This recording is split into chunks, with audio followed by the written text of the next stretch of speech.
Hey, what's going on, everybody? David Noe with Speak Easy HR, presented by Payroll Partners. Happy New Year! It is January. We're getting tons of snow where I am, and it's wintertime. I'm excited for the spring to be here, so that I can go play more golf and get out of this bad weather. So if you are at home working like I am today, welcome and thanks for joining us. The chat is on. We are live on LinkedIn and YouTube. We have an exciting guest that I have been waiting to have on here for quite some time. So we'll get into all that. And like I said, the chat is open. If you have a question throughout the show, please chime in or just comment where you're watching. So if you have not watched Speakeasy HR, welcome. If you have watched it before, welcome back. But really, this is a podcast that's live. Talk about easy, not so easy topics in the world of HR and business. So when it comes to coaching, developing people, I couldn't ask for a better guest. Tim, welcome to Speakeasy HR. How are you, my friend? Good. Thanks, David. Appreciate you having me. Yeah, absolutely. We'll get into your topic a little bit. I've got the envelope icebreaker question game that we'll get into and um, get that started. So again, I am the host, producer, editor of this podcast that I started last summer, and my newest blog, which is going to be a year-long weekly blog that I'll be putting out on my website, speakeasyhr.com, went out today. And today's was all about growth. So if you want to subscribe, go out to speakeasyhr.com under the blog section.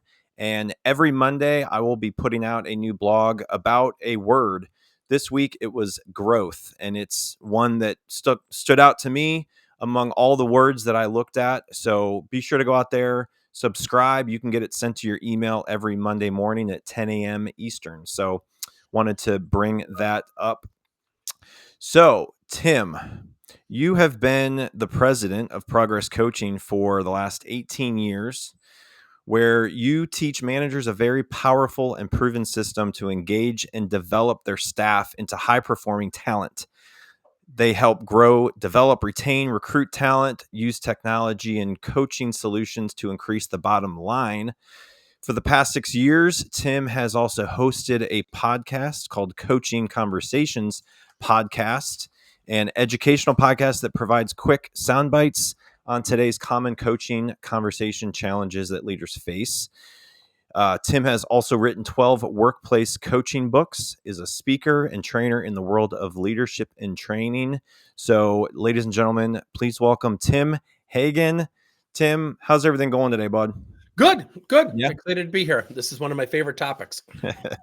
Well, just like everybody else that comes on, I ask them what they're most passionate about right now in their world. And so this definitely was one that I'm excited to talk about because I want to learn from you, just like everybody else that's going to listen to your background and just your insights with this topic. So before we get to it, let me just pull up this about our Did you know that presenting one sponsor, out of 3 Payroll employers Partners. make payroll errors each year?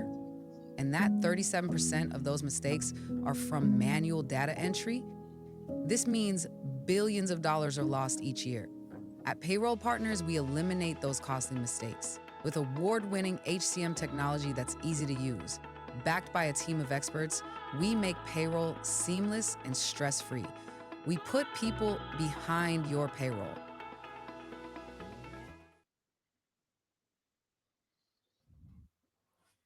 All right. So, Tim, are you ready to do the envelope icebreaker Sure. challenge? This is a just an icebreaker to get to know the guests. And let me pull this up real quick. If it will work, come on. It's taking its time. It's taking its time. Oh, it tried. It tried. There we go.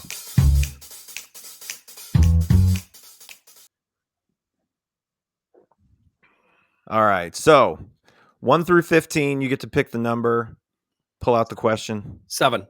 7. Number 7. Got number 7 here. Let's see what the question is for Tim. Okay. When you were in grade school, what did you want to be when you grow up? Pro basketball player. Pro basketball player. All right. So that didn't happen. No, it did not. I wanted to be a marine biologist, which I am far from a marine biologist, and wanted to be a professional golfer. That didn't happen. So, how about one more? How about one Sure. more? What number you want? 11. 11. All right. Number 11 right here. Let's see what's in number 11. All right. If money and time were no object, what would you be doing right now? Coaching boys volleyball. Coaching boys volleyball. Okay. So this probably is going to relate to your topic, but why would you be coaching basketball? Coaching basketball or coaching volleyball? I'm sorry, coaching volleyball. You want to be a basketball player. Volleyball. Well, I did in grade school, and then I became a really good volleyball player. So I've played against guys way back when, many pounds ago, Okay. with guys on the Olympic team. So I had a D1 scholarship offer, and then my mom got sick, so I ended up taking care of my little brother and my mom for years. Okay. So scholarship went wayside. Got Got it. into coaching and fell in love with volleyball. Played competitively till about 35, 36 when we started the family, and then that was it. But I've coached boys volleyball on and off for about 30 years. So a lot of the stuff I teach in the corporate world, I implement into my volleyball teams. Got it. And you're in Wisconsin area, right? Correct. Okay. All right. So today, are you still involved in coaching volleyball? Like how? Yeah, we started the high school program 10 years ago. So I quit Okay. about 2 years ago. I Okay. said I would give the high school about 3 years. So I Got it. implemented a leadership program. Every kid had to go through emotional intelligence as captains. Every captain had to lead a timeout. The number one pain in the butt for youth sports coaches, as we all know, is parents. I did not have complaints. I think they were terrified of me as we talk about conflict today. So Yep. a lot of the kids that I coached, we implemented leadership. So within our first 10 years of existence, we won the conference title 6 of the 10 years against teams that have been around 60, 70 years. So when I started the program, high school had never had it. I knew we were going to lose. Yeah. Most people don't take jobs, you're going to lose, and you're going to lose bad. Yeah. So how do you keep the motivation going? And so by about our third or fourth year, we ended up having a winning record. I think we were 29-8. I think my fifth year we won the conference title. We were 28-6, which is really unheard of, not because I'm a great coach, but we implemented leadership at every single level. So we started our own club, started our own summer sand camp. We've employed probably the last 10 years, probably well over 200 high school or college kids to learn how to coach other kids. Wow. Yeah, it's funny, and we've talked before today about coaching, sports, athletics, growing up, and just how a lot of that applies to the workplace and Yep. what you can learn by coaching. And I've coached some of my kids' teams before, and grade school kids, and in golf and those kinds of things. But when you see that and the opportunity, and to work with parents of players and how to work with them, and we've talked about some of the stories that we um, you know had talked about before today, and it just kind of opened my eyes a little bit more too, because you were telling me about some of the parents that you've had to talk to and deal with. I think that really applies to what we're going to be talking about today when it comes to the conflicts and Sure. and how to use coaching. So I think a lot of people, unfortunately, in today's workforce, were not coached and developed before they became a manager, right? Or even an employee. Or even an employee. And that is becoming a huge challenge, Yep. which is why you've probably been very busy for the last 18 years Mm-hmm. in this kind of work. So, again, we are live on LinkedIn and YouTube with Tim Hagen, and we are talking about how coaching can eliminate issues in HR like discipline and conflict. So if you have a question for Tim, the chat section is open. We would love to hear your questions, but let's dive into this, Tim, because I'm really fascinated to hear more about it, and take us back 20 years ago, or whenever you first started thinking about having your own business, and when it comes to leadership training and coaching, and how did you start all that? Yeah, I kind of fell into it. I was a exercise physiology major, kinesiology. I was a junior and I worked at a local YMCA in downtown Milwaukee. And someone from IBM said, "Oh, you should come work at IBM." I'm like, "I've never turned on a computer." And here I am building now AI coaching tools. But it was really interesting because to get into the grade point, to really reveal myself, I'll probably go bankrupt by the end of this podcast because I had a point 0.7 my first 2.5 years. I interviewed at IBM with a 2.1, and you needed a 3.8 to get into the program. So I had a lot of people who helped me, which is a really good lesson in itself. They took risk. They had nothing to gain. Right. So I ended up getting a job at IBM, and I had probably one of two of the greatest bosses I ever had. She now lives in Phoenix, Martha Sheffield, best boss I ever had. But every day I was called into her office. And my association, like it is till this day, is, I got called into the office. I must be in trouble. Yeah. And so finally one day I was avoiding her and she was sitting on my desk knowing I was doing that and said, "Get in my office." And I'm like, "Oh, you got to be kidding me. Give me one day." Attitude, negative, wasn't looking in the mirror, terrible self-awareness. She said, "Why do you think I bring you in here?" "I don't know. You're upset. You shouldn't have hired me." She goes, "No, I've seen your grades. You needed the help. I didn't hire you for smart." And that's what she said to me. But she said, "Do you know why I give you feedback?" And I said, "No." She said, "I care enough about you to take my time to tell you what most people never take the time to tell you." And I sat there and it was kind of that, I don't think everyone has it, but you have those aha moments. And all of a sudden, her office, which was the plague to me, I avoided it, to all of a sudden I had this instant comfort. And I go, "Oh, what do you call that?" She said, "Coaching." So this is 42 years ago. Okay. And I said, "What do you mean coaching?"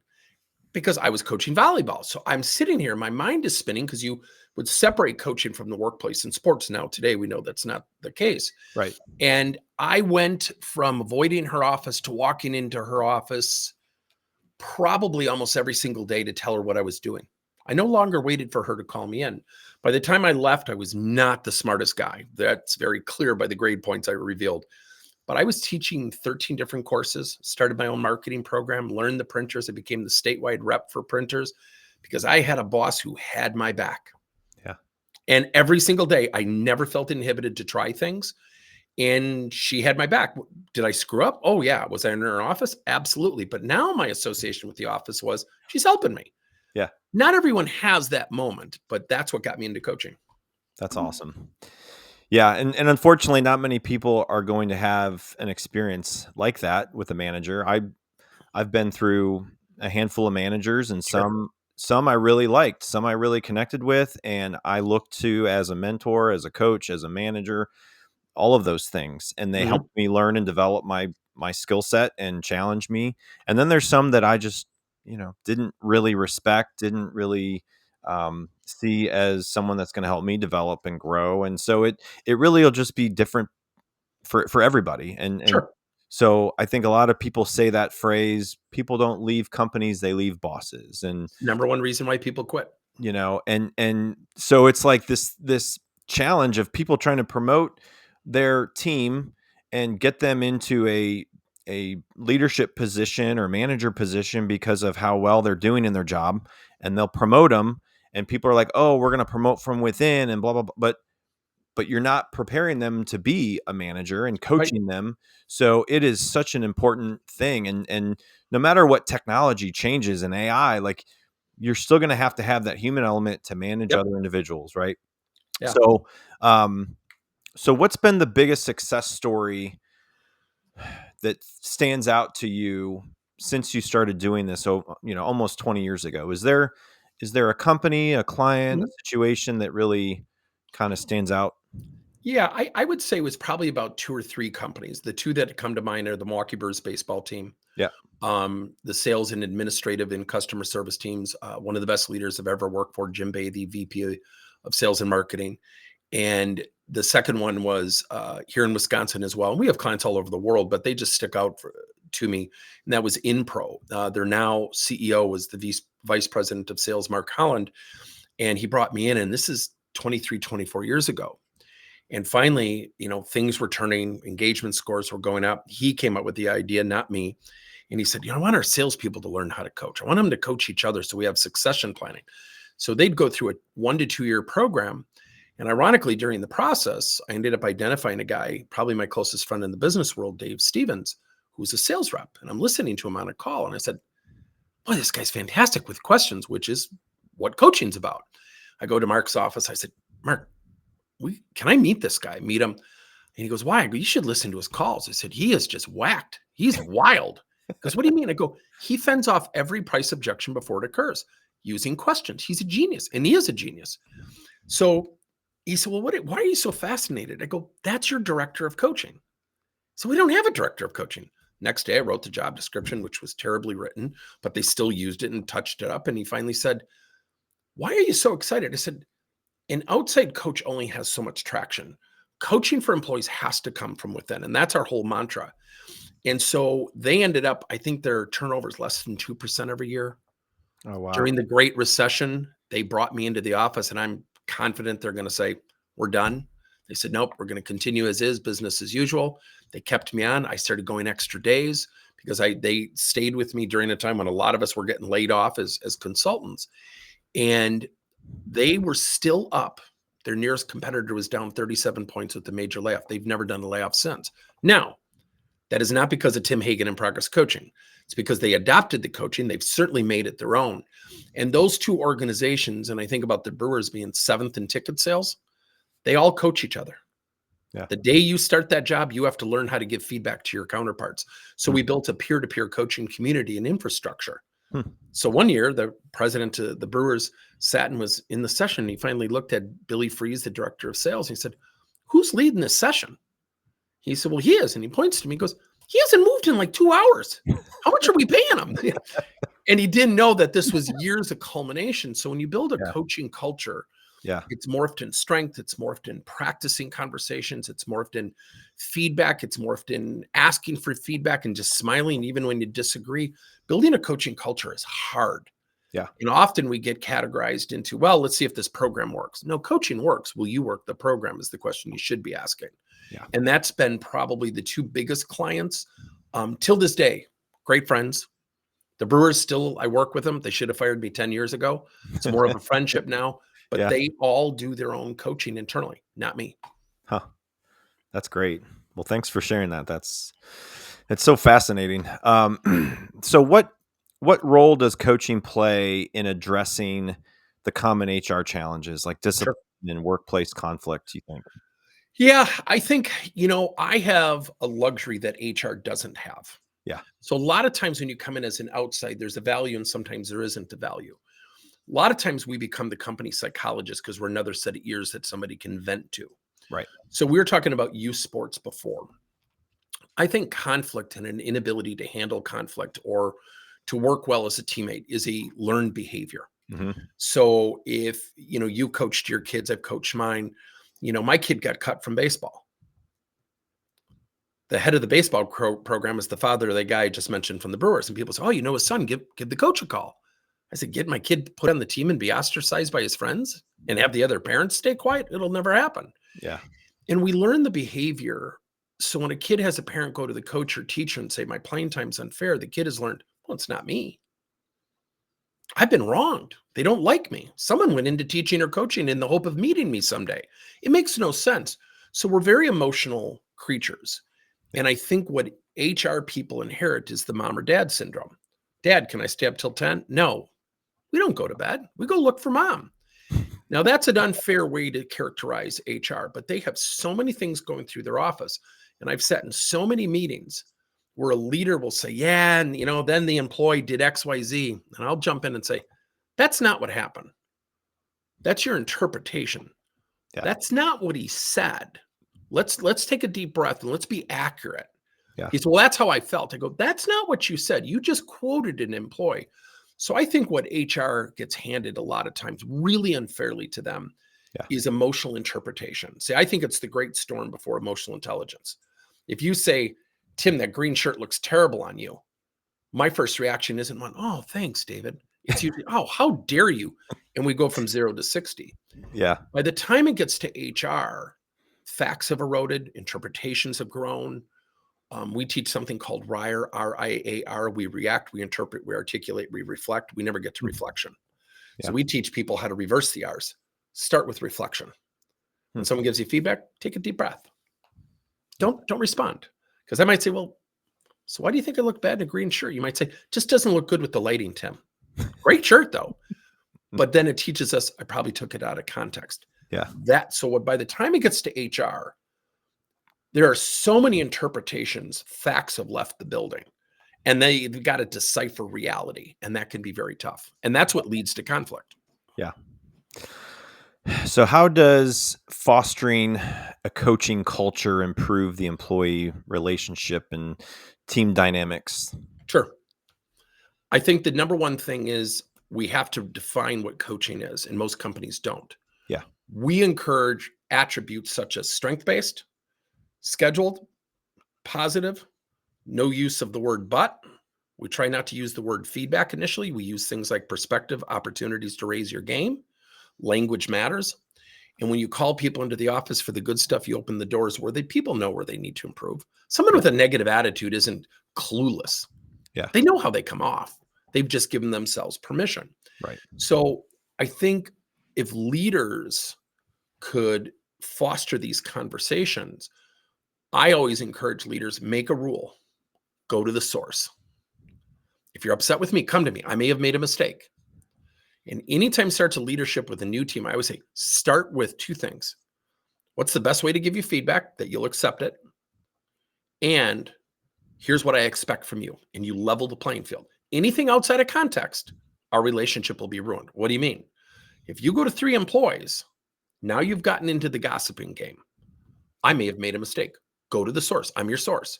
If I'm upset with you, I won't go to HR. And leaders have to practice having that conversation. So then when you do that and you lead with strengths and help people feel good about getting better, I might say, well, David, here are the 3 things you do really well. And I think about time management becoming one of your strengths. What most leaders will do is say, well, I don't have time to coach. Then I build up my frustration. David's time management is driving me nuts. Now I'm emotional. And I say, well, David, you're doing a good job, but, and then I unload on you. Then you go tell 3 coworkers. They've told 4 coworkers. Now there's 12 perceptions of Tim Hagen as a leader. And then HR gets brought in. And it's totally unfair to HR. So when you practice conversations of just positivity, then you can get to the things like conflict. Like, David, what's the best way to give you feedback that you'll accept it openly, thoughtfully, transparently? And employees will go, well, I don't know. All right, well, give it some thought. Yeah. But the gesture of asking erodes a lot of conflict. It doesn't solve it, but it levels that playing field between the boss and the employee. Most bosses or new leaders jump in and say, good, I finally got my team. I finally reached the plateau of leadership. All of a sudden, they find out 2 people at the water cooler are talking about them. Mm-hmm. So when you look at Gallup, 71% are neutral or actively disengaged? Leaders have it tough today. So when they throw their hands up, every time I give this guy feedback or I give her feedback, she's resistant. Well, I'm just going to write her up. I'm just going to let HR handle it. That's what I hear from leaders that HR typically won't hear. I throw up the wet flag. I don't even want to bother. I'm going to transfer that ownership down the hall. And that can be unfair to HR people. Yeah. So what key skills or approaches do effective workplace coaches need to succeed in minimizing those issues, you think? Conversational navigation. Okay. We have, your kids play sports. I mean, go into a youth sports coach today and say, my kids don't practice. They just show up for games. Is that cool with you? You'd laugh. I'd laugh. The coach would laugh. Yeah. We don't give our workplace jobs that attentiveness that we should. Right. When I practice, I will often, you mentioned companies, Inpro, Phil Ziegler, the former CEO, would say, well, Dave and Tim, why don't you role play it so we can hear it? It was like Pavlov's dog. And I'm like, why don't? So we would just do it because we were so comfortable in the craft of practicing. We would dissect the conversation, not each other. What we say matters. Yeah. How often is it taken out of context and it blows up into something that's not even reality that ends up at the doorstep of HR? So I think number 1 is conversational navigation. Number 2 being strength-based. Schedule time 15 minutes every single day in the morning and the afternoon and go look for the good stuff your people are doing, including virtual. Number 3, always morph it and using a baseball analogy, mask or not mask it, and embody it into the early part of the game. Don't wait for the 8th or 9th inning. Yeah. Start in the first inning and say, David, I might be taking this out of context. One of the things I observed was XYZ. Yeah. Walk me through that so I don't make assumptions, because that would be unfair to you. And that's called something called the sword. Permission plus the sword. Would you mind if I shared with you? The last thing I want to do is make assumptions. That would be unfair to you. Then you give people clarity. Oh, I didn't know I was doing that. Well, thanks for pointing it out. Versus my emotion landing in the 7th or 8th inning. Then all of a sudden there's combustion. Emotion doesn't usually calm people down. It usually gets other emotions going. And that's what HR ends up, inheriting. So I think conversational navigation, the ability to practice, when we practice with our clients, a lot of times people will be very uncomfortable. And they always say this, oh, I'm so much better in front of my own people. And I just did this to a CEO. He said, do you want some straight feedback? Did you want me to email or text that? He said, give it to me straight. I said, you're so full of it. And he looked at me and goes, you're right, I am. I said, this is a weird environment, right? Because we're not used to practicing. Yeah. But nobody's watching us when we have private conversations. So don't assume you do it thoughtfully. And I can't make the same assumption. And having that dialogue around the craft of navigation and practicing and really becoming good at looking for good things and having conversations of strength-based, and then where there's opportunities and perspectives to raise our game, all of a sudden conflict dramatically erodes. Right. So the number one objection we get as vendors is we don't have time to coach. I said, oh, okay. So who does the hiring for you? What do you mean? I said, well, when someone quits, who interviews? Well, I do. I said, oh, you do have time. You're just choosing the wrong category. One guy goes, well, you're really good at this. And I said, you're really good at avoiding the question. We laughed. And the reason people don't coach is they don't know what to do and say. Right. So you would never get up and give a keynote at an HR conference without an outline. Right. You'd have an outline. That's what a coaching framework does for you. But that's where learning how to coach gives you a roadmap to have those conversations. So go back to the second point that you had mentioned, 15 minutes in the morning and 15 minutes in the afternoon to find something good, to praise somebody on your team. How many people you think do that? Very few until they meet us, because I'll tell you where you asked about companies. The guy at Inpro was the youngest manager, Sean McCormick. He's the manager of an inside team. I said, just walk around the cubicles. Don't interrupt him. Just listen. Yeah. You can only listen for the good things. So for 30, I think it was 45 days, he wasn't allowed to give any constructive feedback. It's not going to ruin your sales. Would you be willing to try it? Yeah. Activity went up, and I think it was 9%, and results went up 11% in a team of like 10 or 12 people. Guess what everybody in the group wanted? Coaching. How do you do that, Sean? He goes, I just went and looked for the good stuff. Now, that doesn't mean we ignore the tough stuff. Yeah.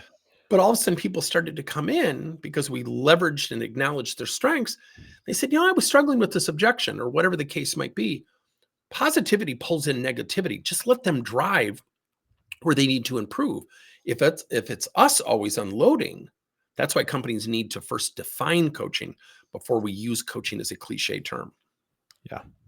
Yeah. It's something that I try to remind people that I know in manager roles within our in our team, in just constant conversations with people about just recognizing the good that people do, whether it's a simple thank you, it's a simple message to the team, whether it's in a team meeting, whether it's one-on-one, any opportunity you have to give that kind of feedback really could impact the person's day, week, in a way that you don't even understand, because they may not have had somebody as a manager do that before. And when someone's having a hard time with retention and, finding good people, if you are giving them the right recognition and praise while also coaching them and bringing up, ways to improve, it's leveling that out and not just pointing out the bad. And that's unfortunately where a lot of organizations are. They just have managers that point out the bad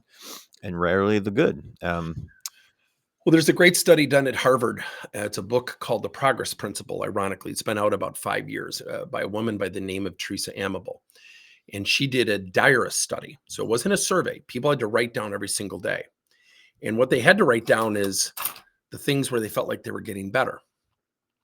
Motivation went up. 76% of the people in their study showed they were at their most motivated state when they were progressing.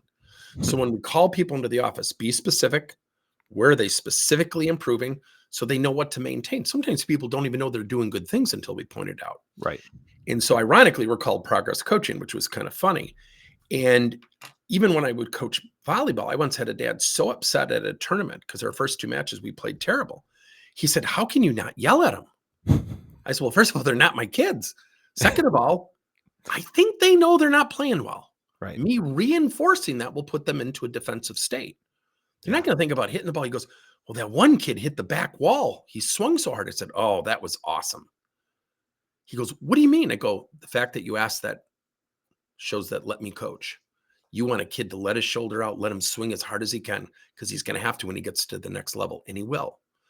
Practice will get us there. We will be a winning team by the end of the year." And he said, "How can you say that?" I said, "Because I've done it for 30 years. It's the same method. By the end of the year, we won the Wisconsin Region Championship." Comes up to me and goes, "I'm not saying another word to my kid at matches. You were in charge." And he goes, "Letting someone coach your kid is hard." I said, "It is." "So what did you learn?" He said, "He's going to have a boss someday." I said, "Yep." Great parent, phenomenal parent. But we want to fix what we see is wrong. We have a trigger. We all see it. Someone has a bad call. We got to call them in the office right away. Yeah. We got to fix it. You don't fix people. You develop people so they can fix things on their own. And a lot of times, coaching can be really misunderstood. And I'll give you a real quick case in point. Everybody knows the Blanchard companies and Ken Blanchard and the 1 Minute Manager. I've met Ken and his son, Scott. They are the real deal. They're great. They're competitors of ours. We're at a really big publicly traded company, and they were talking about situational leadership, one of their programs, and how coaching was morphed in punitive. I'm like, "No, it's not." I was in front of 200 leaders, and they said, "Yeah, it is." I go, "No, it's not. The D1 to D4 and the S1 to S4 have nothing to do about punitive. That's your interpretation. The Blanchards would never interpret." So I ended up calling the company and saying, "I think you need to call this company. We share the client," which is weird because we're competitors. And it was such a great moment because they do such a thoughtful job, but the client viewed coaching as something I now have to do because so-and-so is not performing. Yeah. We get the question all the time, where do we start our coaching program? I said, top talent. No recruiters asking you for bottom talent. They're calling for your top talent, and you better insulate yourself, and don't always think a promotion into leadership is the next path for everybody. Yeah. That's why you have to have the conversation. Gosh, it's wild. So what are some common misconceptions about coaching as a tool for managing HR concerns? Yeah, I think, I think a lot of times what leaders do that HR people will say, and it happens a lot with like sales teams, there's a parallel. Well, what they want us to do. Yeah. Now HR isn't even a part of the same company. They're this company Yeah. down the hall. Yeah. I get it in sales all the time with regional sales managers. Well, what they told us to do. Well, who's they? Well, that's corporate. Aren't you corporate? No. Oh, did they fire you? I mean, it's like they're separating themselves, but what they're really doing is they're absolving themselves of the conversation. Yeah. So this is the policy, everybody. I'm just reading what was given to me. I hear that every single day. HR doesn't. And so a lot of times when we have those conversations, I think where people praising, having tough conversations, being fluid in it. Conflict is nothing more. We always define confronting as nothing more of building awareness of an uncomfortable topic where somebody has an opportunity to improve. And if we reframe it and we practice it, HR in theory should never have to be involved with a disciplinary unless we're getting close to a termination. Right. But there's some people who have been terminated that had incredible skill sets, but maybe some behavioral blockage that needed to coach. So when people say to me, "Oh, I hate coaching people with negative attitudes," I always say, "I love it." They go, "Why?" I go, "Because I know what the issue is. Right. I just got to get them to see it." Yeah. And they'll say, "Well, how do you do that?" And I said, I look at someone with a negative attitude and say, "So what do you love about your work?" "What do you mean?" "Well, it's not a hard question. What do you love about?" "Well, nothing." So, "But you choose to stay." "Well, what do you mean?" I said, "So you don't love anything about your job, but you choose to stay. Do you like your job?" He said, "Parts of it." I said, "The parts you dislike?" "Well, yeah, a lot." And I said, "How long have you been in this job?" "Well, about 5 years." I said, "And you choose to stay?" "I don't understand where you're coming from." I said, "Sure you do." I said, "How would someone if they were to use an adjective, what's the first adjective you think they would use to describe you? Well, I said, I didn't ask for a narrative. I want a word. He said, edgy. I said, so you're edgy in a job that you don't like, you don't love, but you choose to stay. Isn't that kind of your issue? Well, yeah. And I said, what would you love to be doing? Well, to be honest with you, and all of a sudden he starts unloading. I go, so how have you told your boss that? Well, I don't think he'll listen. I said, so you haven't told him. So once you get behind the curtain and people build up their walls, they absolve themselves of any action, they create their own conflict. And all of a sudden you realize they're creating a narrative that HR will be brought into. Well, my boss never gives me a chance. Well, Bob, Joanne really wants to be promoted. It's like, wait a minute. The employee also has a responsibility here. And that's where leaders would be well served to create that rule of engagement, level the playing field right when they take over a team or hire an employee. Yeah. So what are some of the suggestions when an organization has a focus on really helping people within the organization in their career and path of becoming a leader, but they aren't currently a leader, and identifying the people within the organization that potentially are the next leaders without putting them in necessarily a manager role? Yeah. Are there some steps that companies can take to really help avoid putting someone in that role as a manager before it's the right time, with the right people, especially if they were managing or if they were working with a team and now they're managing those people, Yeah. you But know? you mean that now your former peers? Yeah. So there's two things. One, make sure they really want to do it. Yeah. I think we tend to. There's a great book out there by Julie Winkle Giulioni talking about promotions or so yesterday. Our go-to internally is, well, David, if you do XYZ, you can be promoted. And what if you look at leadership and you're like, I look what you're going through. I don't want to do that. I want to get into more marketing data analytics. So we talk about it in our coaching framework. The M, the motivator, is where do they want to go? Not where you want them to go. Yeah. And do you know? Typically, when we start with companies, over 90% of leaders have no idea what their employees' motivator are. When they have the conversation, we don't even get below 70% because most of them will say, well, I don't know, which means someone hasn't asked in a while. And so we go back to three questions. What do you love about what you're currently doing? What do you like? What do you dislike? If you had your way and you had a destination void of the job existing, what would you love to be doing? Oh, I'd love to do more presentations. Oh, walk me through that. All of a sudden they're an accountant. Yeah. Why presentations? You're an accountant. That's awesome. And I praise them. I want them to be so honest. They go, I like to do financial strategy presentations. Oh, why aren't you doing that? I haven't been given an opportunity. I said, well, what if you were? And sometimes as an outsider, I'll even orchestrate those things.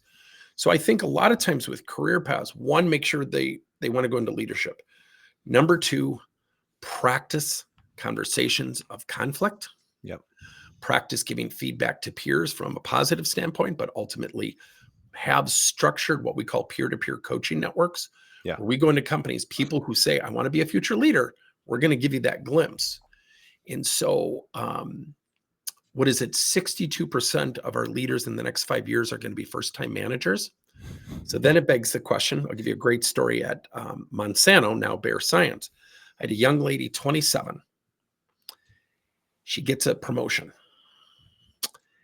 The guy who goes for the promotion is 54. He's on her team. She calls me. She goes, oh, I got to get this guy to buy in. I said, there's not a chance in hell this guy's buying into anything you say. And she goes, how has he been to you? She goes, he's distant. Well, I want to buy in. He could be a partner. I said, he's going to shut down on you. I said, change the conversation. She goes, what do you mean? I said, I'm going to teach you something called the spotlight. And this is one of the techniques we teach for coaching former peers. She sits him down. She goes, Bob, boy, that spotlight's going to be bright on you and I, isn't it? And he's going to be like, what are you talking about? Well, just I got the job and I know you went for it, Bob. Whether I should have gotten the job or not, I don't know. But boy, people are going to be watching us. Yeah, I'm not following what you're saying. So instead of trying to win her over, which he would have pushed back, hey, you're the boss. He said, I'm not following. He said, somebody is going to ask me inevitably, what's it been like to work with you? And there isn't a person in this world who thinks we're going to work well together. Yet I'm wondering out loud if we did, what that might do for you when the next promotion opportunity comes up. Huh. And so instead of charging, she's planting seeds, no pun intended. The guy goes, I haven't thought of that. And I said, yeah, you should give that some thought. They had the greatest working relationship for 18 months. He ended up retiring. But he said, I have never enjoyed working, because he then started to protect her. Now, does it always work like that? No.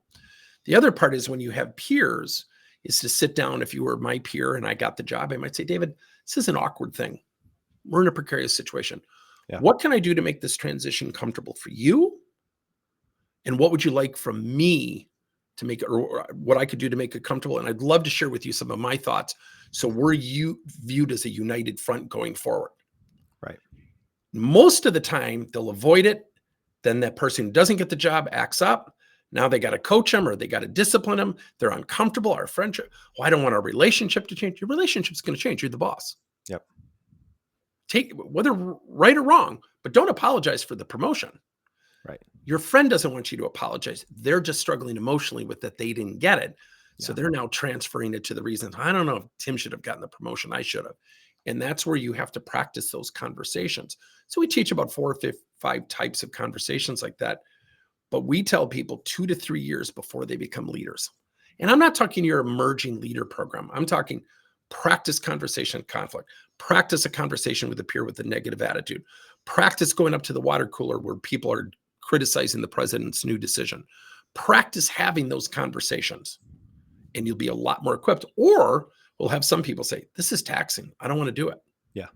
My daughter is at Cornell University right now, and she has an intern. She ends up telling me, I said, oh, all those years you didn't want to listen to me now, huh? She goes, oh my gosh, Dad, I couldn't believe what was being said. I said, oh, it gets worse. Yeah. People are tough. Yeah, absolutely. No, it's it's like people going to job interviews, they practice, do mock interviews with Right. getting prepared for interviews, and then it's like you become a manager, and the way that a company approaches promoting people, just I think a lot of them they don't hit the mark right. And like you said, taking the time to have those conflict conversations and interacting, and that's where HR can play a role, right? HR can be that advocate for that employee to try to train them and develop them outside of their manager, but it's really an opportunity for HR to help develop the people within the organization. Well, and I would also say that HR does something, and it's probably through their training. So we do a lot of projects with HR departments coaching leaders to coach. So it's almost an application progression. Yeah. But they stay calm. So typically it's women. It's all stereotype. It's women. They tend to be a little bit more calmer and rational. Mm-hmm. And they HR departments tend to do a very good job of thinking about people.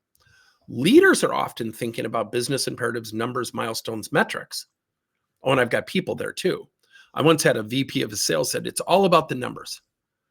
And I just am cringing in my chair and I'm smiling. And the CEO goes, Tim, I take it you disagree with that. I go, oh, I don't even come close to agreement. And the VP said, well, why don't you agree with me? I said, do you really believe it's all about the numbers? Be careful with your response. And he said, yeah, it's all about the numbers. I go, so you're hitting your numbers. And he looked at me and goes, well, no. I said, it's a closed-ended question. I know you're in sales. You said it's all about the numbers. So you must be hitting your numbers. Or it's all about the people who produce the numbers. There's a big difference. Yeah. I think where HR serves so many organizations well is the voice of reason, the calmness of practicing, but they have so much on their plate, right? You know this better than I do. And so sometimes being that coaching partner is another in addition to the job. But HR does such a nice job of calmness. We did a project with a national retail chain for grocery, and I was amazed at the HR staff. And finally someone said, you really like this, don't you? And I said, it's really nice to be around 15 people that just get the people part from a foundational. Now, what we taught them are coaching techniques. They didn't need the people or the emotional intelligence as much as other organizations. Yeah. And all of a sudden we had to re-engineer, HR's in the store. Everybody buckle up. They changed that within about 16 months. Hmm. Nothing to do with us because the foundation was already built. It had nothing. Did we add some value with the coaching stuff? Sure. But that's where HR, being a coaching partner, can really serve organizations well. Yeah, and that was my next question. How HR professionals can balance their roles as a mediator and coaches to build that trust and accountability within the workplace and their culture, and so it really can give HR the opportunity to help build that trust among the workplace and help with retention, because obviously coaching really impacts the retention Mhm. of a team. And if you have people that are not motivated, that are not giving it their 100%, which is hard to give a company 100% focus and 100% Yeah. dedication, because a lot of people are disengaged, especially if they're being asked to go back into the workplace, into Yep. not the work from home environment anymore. So that's still Yep. an ongoing thing, and I'm sure you see that Yep. in your work. So is it challenging, I guess, post pandemic, and how you've addressed coaching, before the pandemic? Has it shifted how you kind of advise companies, especially if they have people working hybrid from home, that kind of situation? I go back to one thing. I go back to the pandemic, as bad as it was for people personally. Yeah. It was a great thing for coaching. Coaching skyrocketed because of the pandemic. So it drew attention to the value of coaching inside companies, probably better than the 20, 25 years before that I was in business. Yeah. I think then it goes to the value of willingness versus want. And what people want changed instantly. So I have a company that's a national federal financial services firm. I think it was 96% of the people hated the first 3 months of the pandemic. It was disruption. It was 3, 4 years later, 92% want this hybrid model. So the conversation has to go back to what people want to do with their career. So we call it the M. So we teach something called QUALMS, which is our coaching framework. The M is the motivator. So if I find out someone wants to go into marketing, data analytics, um, I don't want to leave my job. I love my job, but I want to add this to it. You probably have hundreds of iterations of what motivates people as it relates to jobs and motivation. Inside the job, intrinsic; outside the job, extrinsic. When a leader finds that out, and I'm coaching someone, I said, well, Tom, it's interesting. I noticed that you're on the path to getting what you want. It looks like you're doing some mentoring with the marketing department, with the analytics. What disruption do you think the whole hybrid versus in office might play, or potentially even come at the expense of what you want? Yeah. The minute you know where somebody wants to go, not to manipulate, but it can become a leverage point in the conversation, not to leverage the person, but to gently remind them, by the way, we're moving in the right direction. Who cares with where you do it? Now, if somebody says, I've got a kid who's got some, learning disabilities, or I got a wife who's, been injured, or a husband who's been injured, whatever it might be, then you have some circumstances. The challenge also has been having those conversations required navigation. So Jamie Dimon from the bank, everybody back in the office June 1st, largest exit in the history of the company, because he didn't ask anybody. He's the top guy. He can do whatever he wants. Guess what he did? He rescinded his policy and changed it. Yeah. And so we also have to give people latitude. People are going to make mistakes, but boy, you make a mistake like he did. People were judging him in the press. He goes, look, I made a mistake. Let's just move on. And I totally agree with that. A lot of employees will gripe and complain about leaders never talking to the leaders. Mm-hmm. But boy, they'll unload at that exit interview, never having talked to the leader. And so the conversations that need to happen inside the company sometimes are just foundationally, just Mm-hmm. getting to know each other, finding out what we have in common. Yep. Because I always tell people that if the only thing between us is work, our relationship will feel like work. Mm-hmm. But if I know that you coached your kids and you coached them in golf, my son played golf, we already have some commonality. You vacationed in Traverse City, I've been to Traverse City. All of a sudden you find those things out. All of a sudden conflict doesn't seem as big. Right. We tend to be very work driven. So all of a sudden now this thing called hybrid or in office becomes so much more escalated than what it needs to be. Yeah. Yeah. And it's going to become or it's going to be an ongoing issue. I feel like it's not going to just go away. And Right. I think what you do as an organization for businesses and helping develop leaders and managers, I think is going to continue to be a hot topic, and getting the right people in the right seats is always a challenge. So yeah, if there is anybody that wants to connect with Tim, he does have a promo for Speakeasy HR, which I'll put up on the screen. If you scan the QR code, you are going to get 60% off his regular price for his coaching training. So Yep. you can scan that QR code and take you directly out there. If you are watching on demand and you are not listening to this live and cannot see the QR code, since I will be having this go on to Spotify and all kinds of other podcast platforms, you can just email Tim at tim@progresscoachingleader.com. Yep. tim@progresscoachingleader.com, and he can send you that link to take advantage of that benefit that he wanted to offer everybody today. So I'll put that back up on the screen if anybody watching live wants to scan that. But again, that's a 60% off coaching training for Tim. So any last comments, Tim, before we jump off and shift into this new year of craziness? Well, as I think you brought up the whole hybrid, I think the other thing that's going to come out is AI tools. Yeah. And they're going to come fast and furious. And I just saw one the other day where they're promoting it will do the end of the year review. And I just about cringed. So I did a call with them.